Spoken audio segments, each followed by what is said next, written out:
I'm going to turn it to the audience now. I saw Dan's hand shoot up very quickly. Do you want to shout it out? Sure. How you doing? Welcome back. Thank you. I'm so glad that those who would question what we've got to say have been quiet and reasonable this time around. Last time around was a little weird.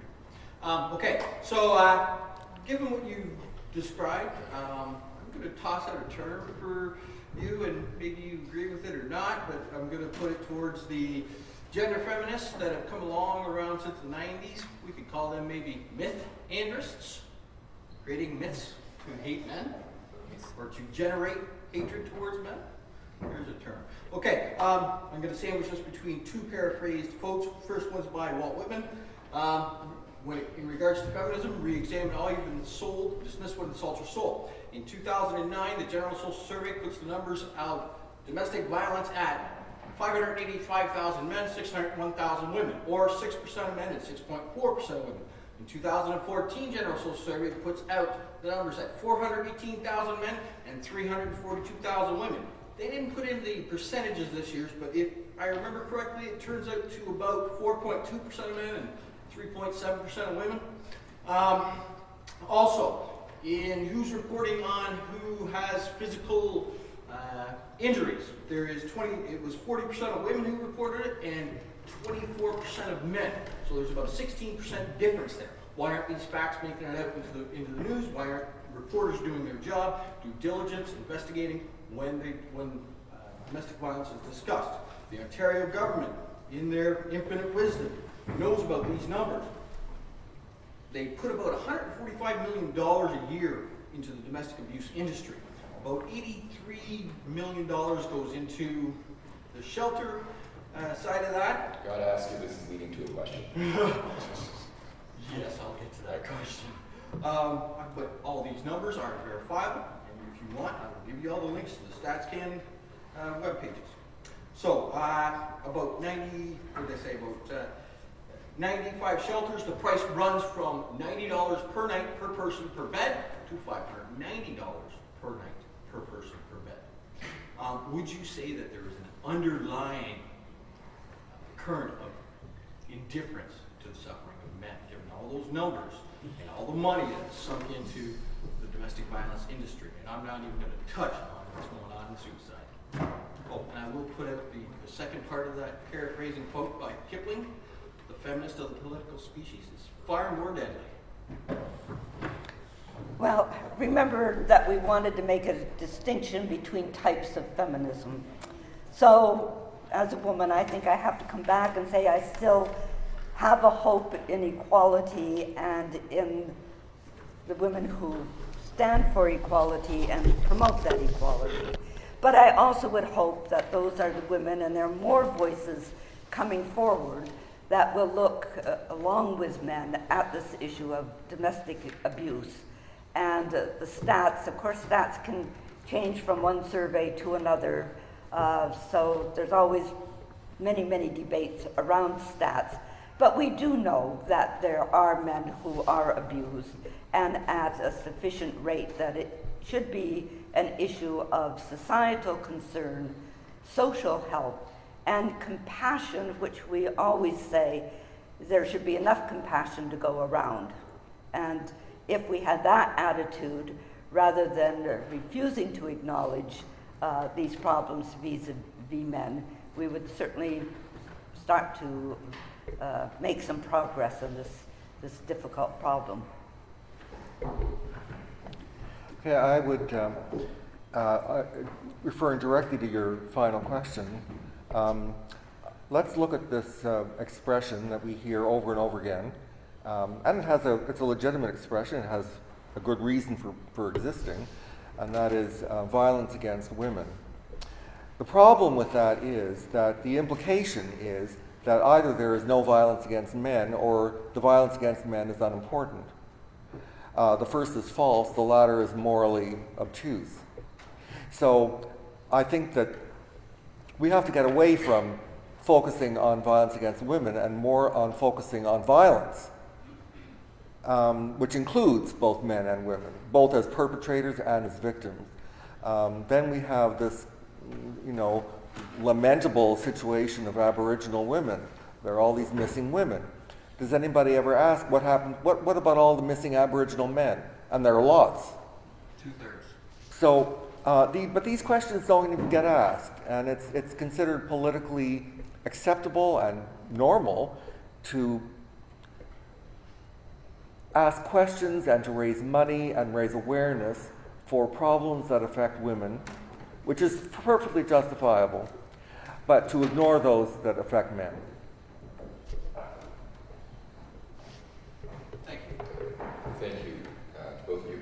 We're going to take more questions from the audience. I do want to point out that we're actually, I hope it's still active. Are we still live streaming yet? We don't have any questions at the moment. Okay, perfect. But those watching either on YouTube or Google Hangout should know that they're welcome to ask questions, and Nick will be moderating and letting me know if there's somebody online that wants to do that. Those of you here and online are welcome to participate via social media, hashtag men's issues at Equality Canada. Either of those are fine. Yeah, Paul wants an addendum. Yeah, as usual, I forgot to say something that's important.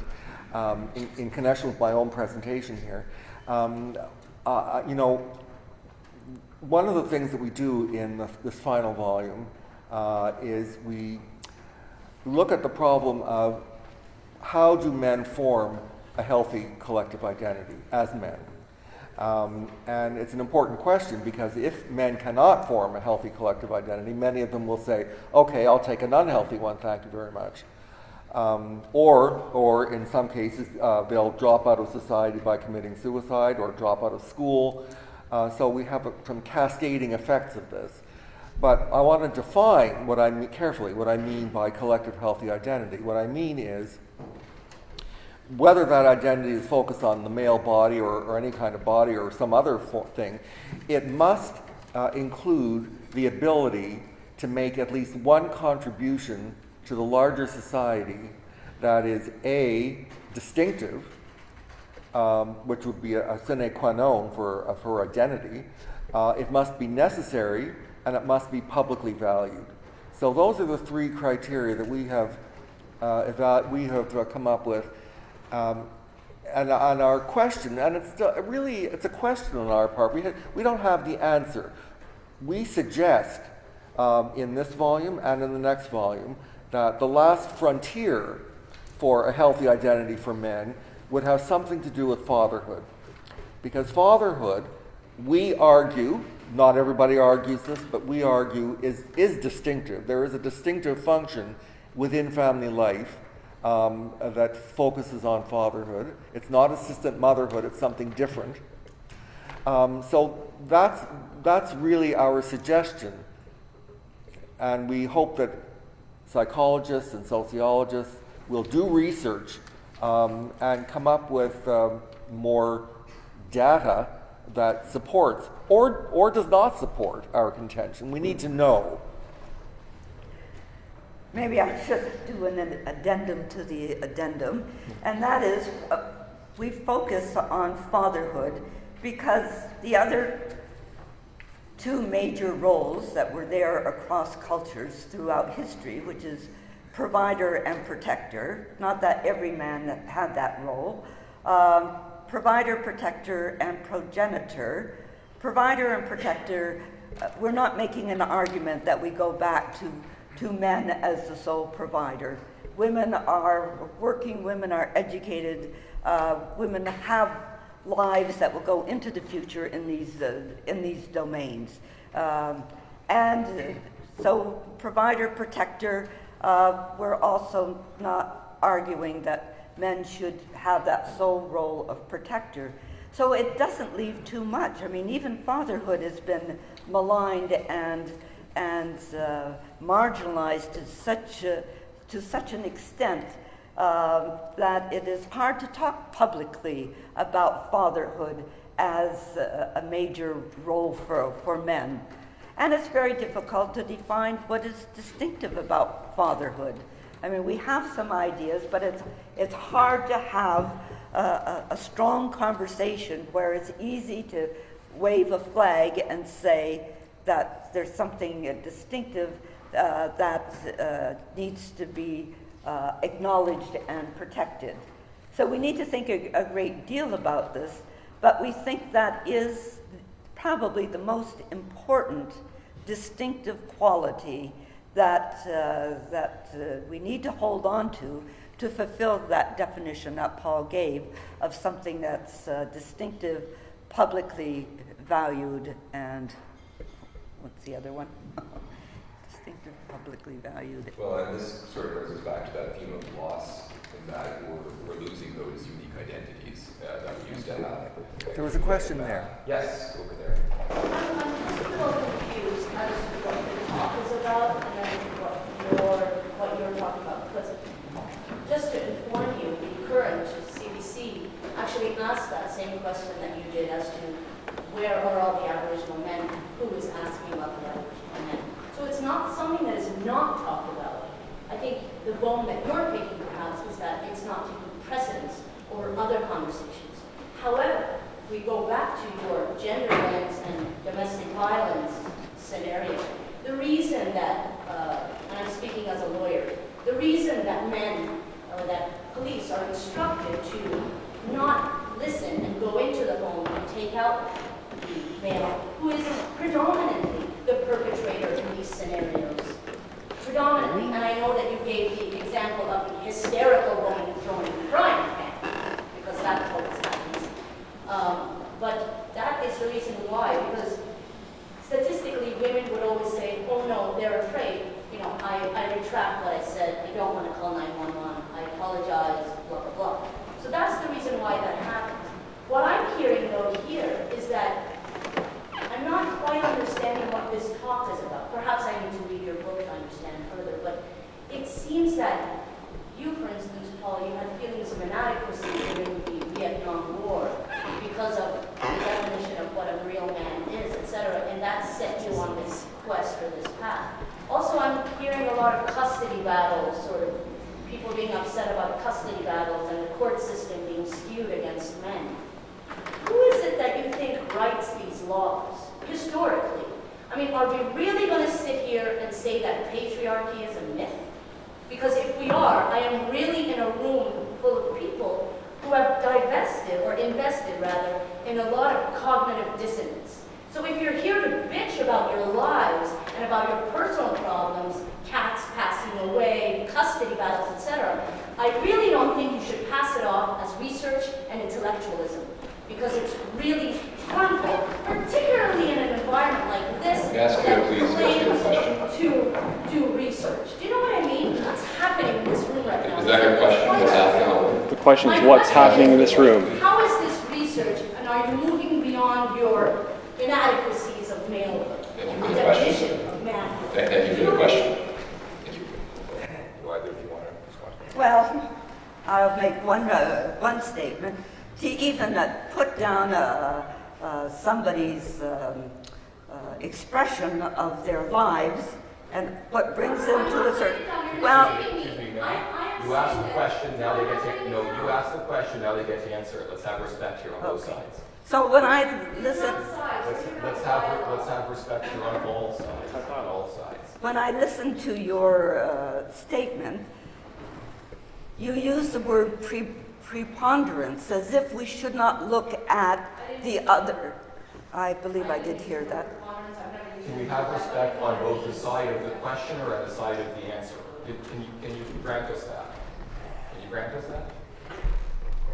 I need to know, actually. Can you grant us respect on all sides? Can you let her answer?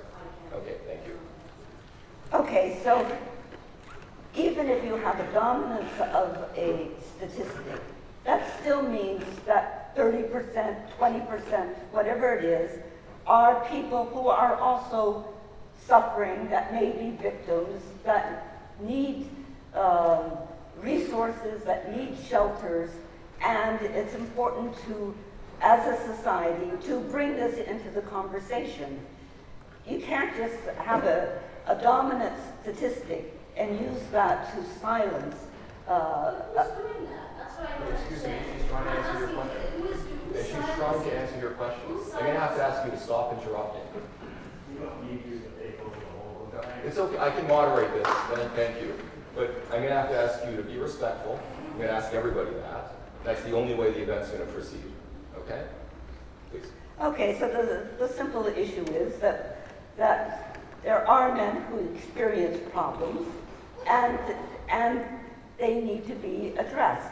There are different ways of addressing them. One is to look at the legal system and what happens to men within that legal system, and whether there is the kind of justice that you suggest. There are many who experience the legal system with a sense of injustice, and that's worth articulation, it's worth research.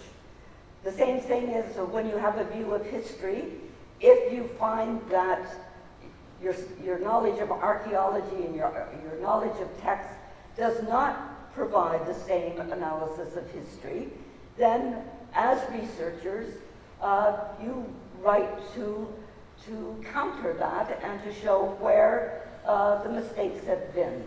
And that's part of academic research. Paul, do you want to respond?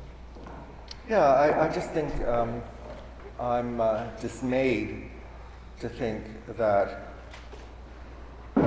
my discussion of my personal reasons for becoming interested in the subject are interpreted as somehow trivial because they're personal. You know, my interest in this subject actually goes right back to childhood, but that shouldn't be even a matter for discussion. We do research. You don't have to know anything about my personal background. That's of no importance. I mentioned it because that was part of the presentation, was to introduce ourselves and why we went into this project. Don't judge the project and the research because of what anybody says about personal reasons. Yeah, I'll just mention, for those who doubt the reality of male victimization, whether it's domestic abuse or sexual assault, I invite you to go to our YouTube channel and hear the stories of actual men and their children. youtube.com/EqualityCanadaTV, where we talk to people who, for example, were so badly bruised by their female partner that they had to wear makeup in order to go to their place of work, only to be extracted from that place of work by the police, because when they called for help, they were arrested and charged as the perpetrator. Or you can talk to another father who had to hide his son in the basement and lock the door so that his wife couldn't break in and hurt them, because when he called the police, they ignored him and ridiculed him. Those stories are real, and we're not going to ignore them. Everybody deserves help, regardless of gender. Over here next. I want to start by saying I'm really looking forward to transcending misandry and misogyny, because we really do. We need to get to that place of dialogue, and it is really unfortunate that we're evidently not there. There's so much I wish I would like to say, and mostly I want to ask if you think that we have any hope of, in our maybe my lifetime, seeing that dialogue happen. We've all been in this together throughout history, men and women. Women rearing children have been passing on and accepting and participating in all of this the whole time. Women are just as capable of aggressive violence as men are. I know that I have had to fight my own tendencies in that way.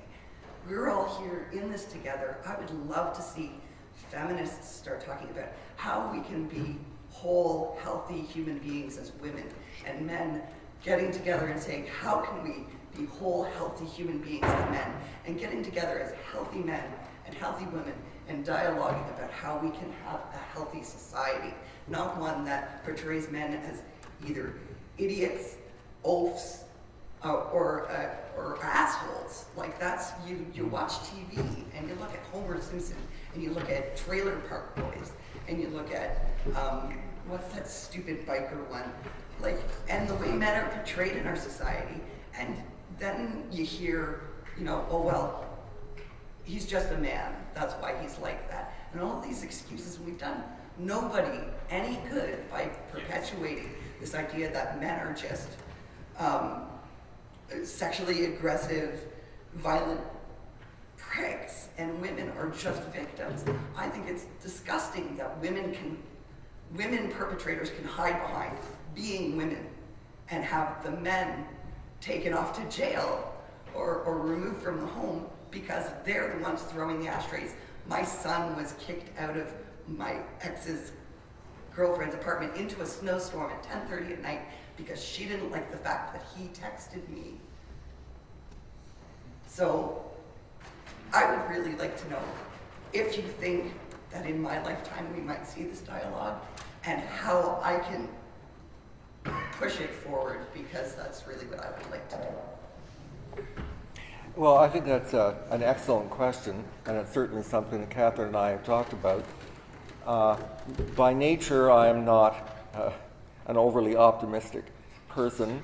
I often say that I'm not sure. I don't think that I will live to see the day when this dialogue takes place, except in carefully designed environments.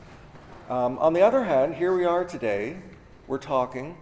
I think that things have certainly improved a great deal. 30 years ago, when we began, this was just taboo. It was taboo. And in the academic world, it's still taboo. I think things have changed. Whether we'll live to see the return of the Messiah, I don't know. But I am hopeful enough, and I will not, even if I am pessimistic, I will not give in to cynicism, which is to say that I will persevere in any case, even if I don't have any hope at all. It's worth doing. It's intrinsically worth doing. And I think it's also dangerous to think in terms of utopia. In other words, we have to move one step at a time, and when you look back, if you see that you've come some distance, that is your reality check. But to think that we're ever going to have a perfect world between men and women, probably not.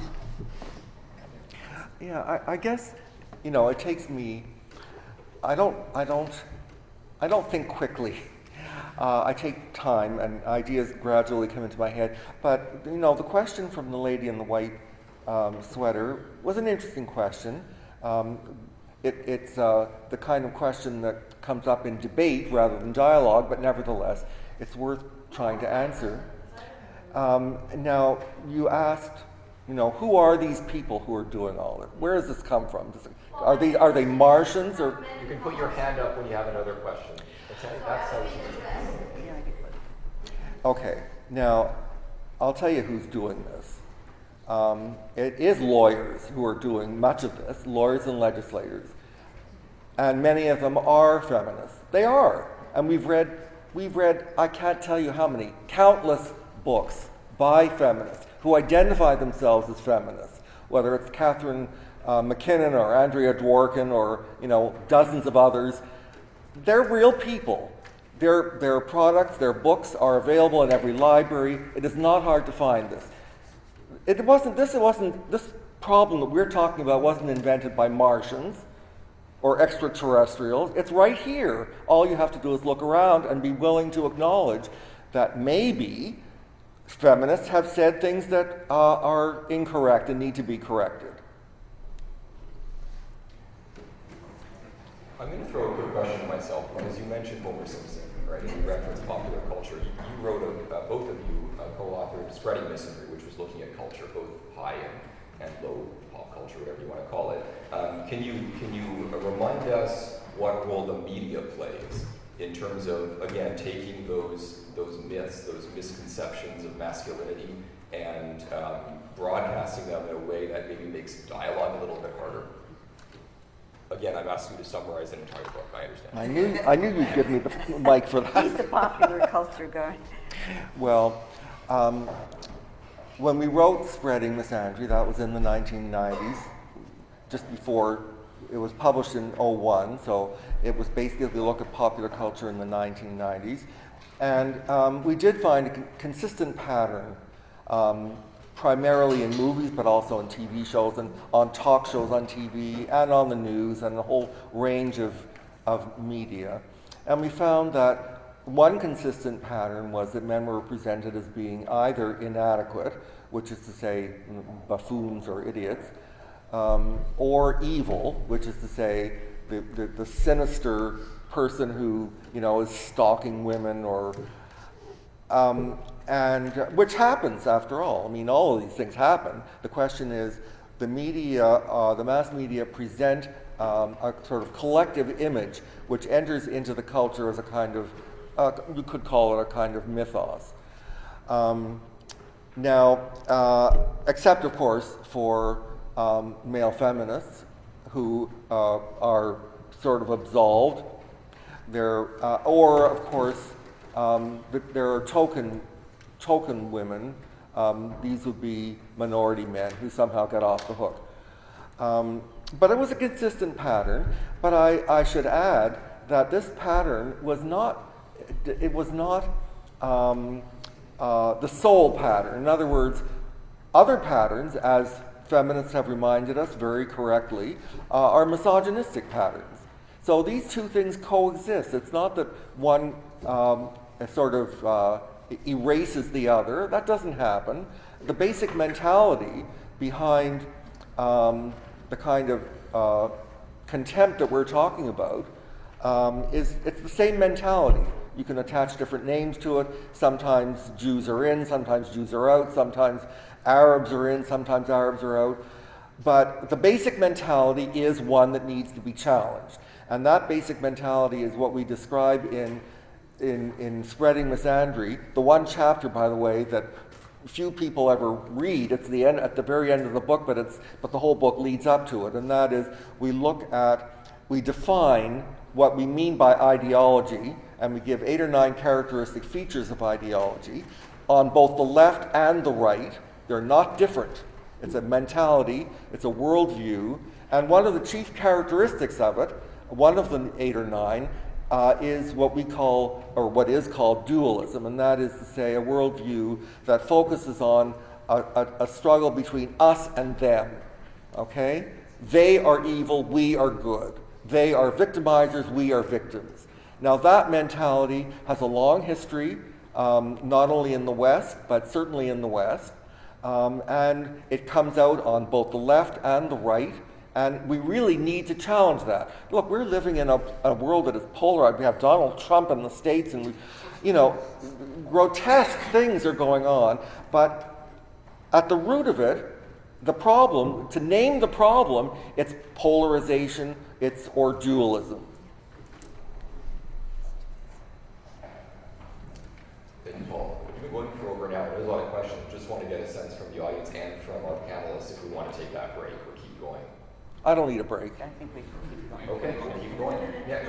I just wanted to add something about The Simpsons and Trailer Park Boys. There are a lot of shows that definitely focus more on the negative stereotypes.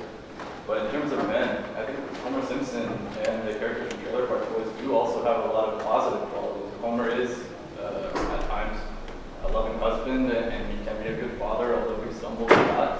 And the Trailer Park Boys, over the course of their show, their friendship is very deep.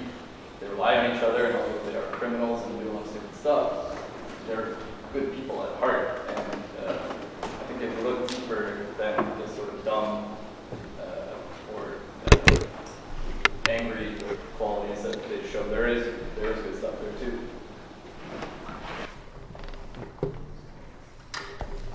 Well, yes, it's true, because otherwise nobody would watch these shows. Now, Homer Simpson is basically a comedy, and you can't have a character appearing over and over and over again in a comedy who doesn't have some sympathetic characteristics. I mean, Archie Bunker would be another example. People, he displayed a lot of contemptible attitudes, but there certainly were things about him that were sympathetic. I mean, I remember, I guess the most moving scene for me came at the very end of the series when after Edith dies and he discovers her slipper under the bed, and he finds, he just finds it hard to carry on because, of course, he loved Edith. In spite of everything.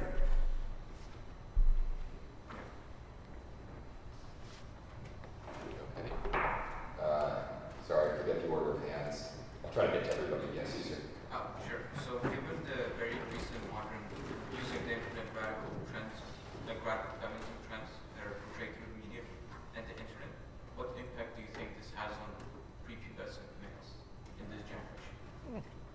Prepubescent. Did everybody hear the question? Yeah, you better.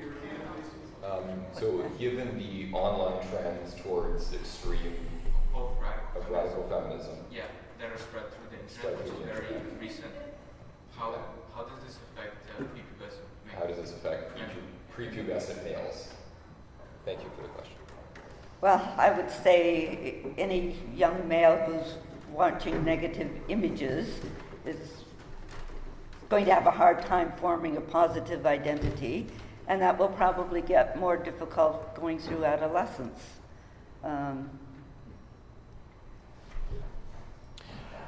Well, I'm not an expert in prepubescence. I mean, I'm not a psychologist. I can say, though, I'm staying in Toronto with a friend who teaches in a high school, and he tells me, he's told me of a recent series of events that trouble him a great deal, and that is that some of the boys in his class come to school with pretty clear anti-Semitic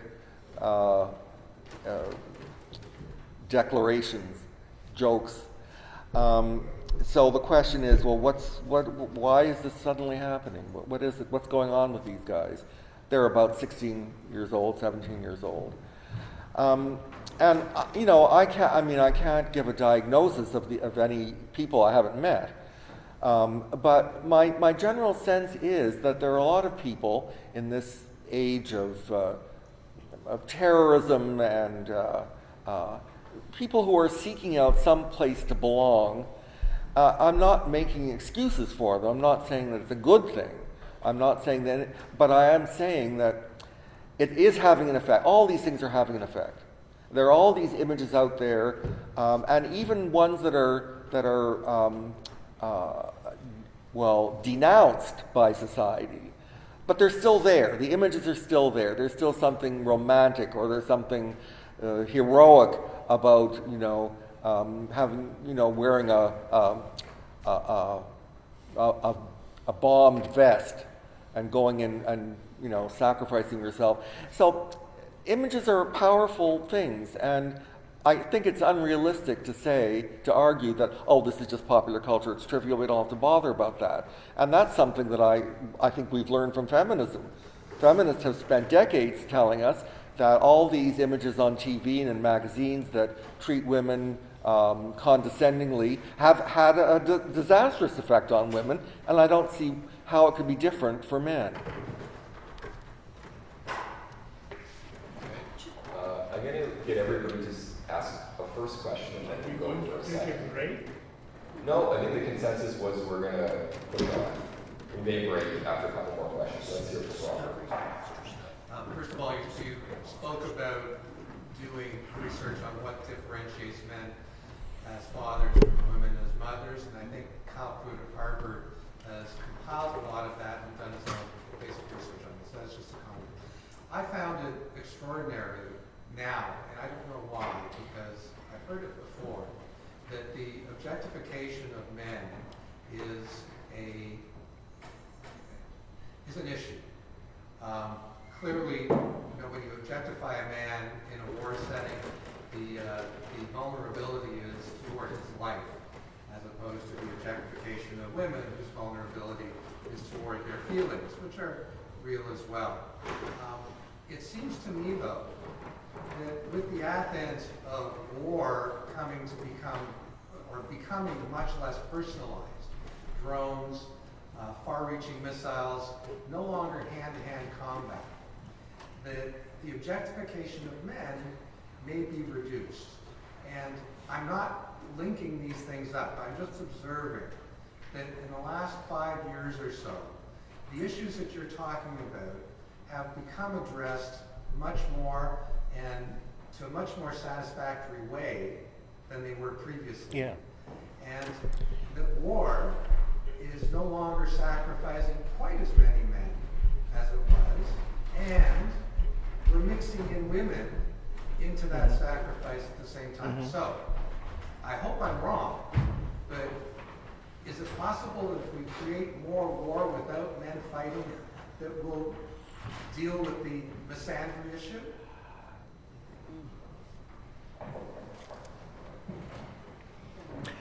Well, I need a lot of time to answer. It's an interesting question. I mean, we certainly are living in the West, or certainly in some countries. The United States, for example, has integrated women into the armed forces. They still have not changed the law that requires only men to register for the military draft, but that could come easily. And I think that the whole idea that women serve in battle, which they have for quite a while, when that becomes more well known, more embedded in the culture, of course that will have effects. I certainly hate to think that we should encourage war in order to cure this problem. The cure would be worse than the disease. But in terms of having an impact, yes, of course, images do have an impact and they do change things. But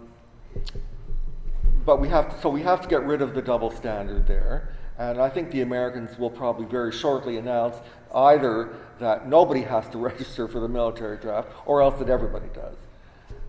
That would certainly restore the balance. And I must say, this goes back to our admiration for egalitarian feminism, that the National Organization for Women long ago declared that if there were to be a military draft at all, it should include both men and women. So there's an example of egalitarian feminism in action, and I applaud them for it. When they said that, it was way back in the 80s, I think. That took a lot of courage. And I think my only political note would be that even though Western countries are not so willing to have ground wars anymore, there are horrible wars going in those areas. So it's not a simple thing of using drones or withdrawing from war, because until you get to the underlying conflicts and find some solutions, everybody will be in trouble, including many citizens. Thank you both. Sid? When it comes to misandry, I find that there seems to be a fairly ferocious type of response to it. And I'm wondering, where does this ferociousness come from? May I repeat the question for everybody else? Where is the ferociousness coming from? Yeah. From people who respond to hearing the word misandry? Yeah. Well, I think it's a bit like what we heard earlier this evening. Anything that critiques the status quo as ideological feminism has defined it is going to have a ferocious response, because there finally is a critique that is getting to the underlying premises and the ethical problems with those positions. And it's a defensive mechanism because for 30 years, this worldview has been dominant. It's held sway. And now that there's a sufficient consciousness raising on the part of men, and there's a greater knowledge and sophistication in the kinds of replies, including from statistics to awareness of law to awareness of history and so forth, that's a bigger challenge. And the greater the challenge, the stronger the critique, the counter critique. I'm going to throw in another question. I want to talk a little bit about this concept of dialogue. Can you remind us what you mean when you say intersexual dialogue, and why you felt it necessary to write what will be 5 or 6 books before we can get to dialogue? Why so much research and preparation is necessary? Paul, you want to start on this one? Well, of course, one prerequisite for dialogue, or debate for that matter, is knowledge. I mean, otherwise we're just ranting at each other and emoting, and that is not good enough.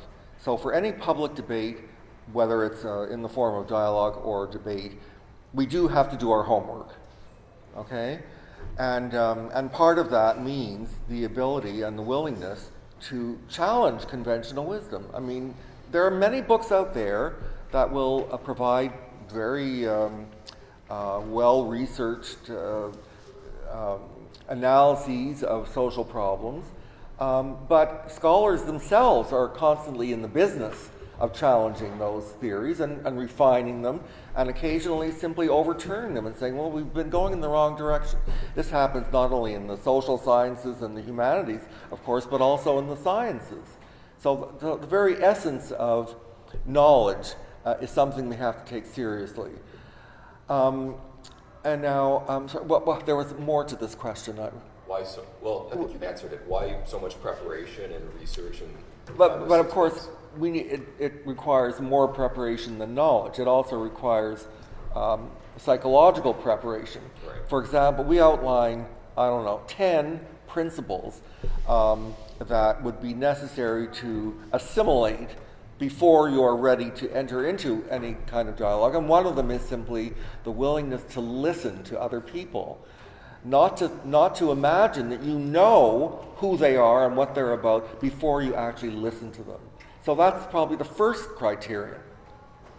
I just want to make a quick announcement. I just got word that on 92.7 out of Dryden area, Ontario, they now have DV ads for men on their radio.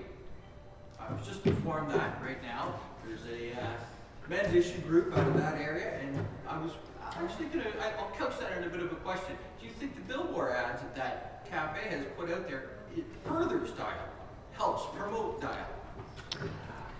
Well, first of all, I want to get back to what I was saying, but I'll just answer briefly that I haven't really looked carefully at the posters, so I can't really answer that. I will, but I can't yet. But what I was talking about, the kinds of preparation that we need to do. One other important one of the 10 that we outline is that we need to cultivate empathy. You know, people come expecting to see demons on the other side, but they're not. They're people. And the ability to see people as complex beings with complex histories and needs is something that has to be culturally promoted and cultivated. It's not, we can all feel empathy for a dying animal in the street. I mean, some aspects of empathy are probably hardwired in us. Nevertheless, when it comes to people in complex societies, we've got to cultivate that. And we've got to say at the very beginning, at the very least, that empathy is something good. Now, I got to tell you that I have, in writing this this book on transcending misandry and misogyny, I came across a book in which an author describes a political polarization and interviewed people on both sides, and on both sides people said, we don't want to feel empathy for those people. They're our enemies. We need to steel ourselves. Okay, well, when you start, that is not a way of starting a dialogue. Okay, so that's just two examples of what we need, how we need to prepare.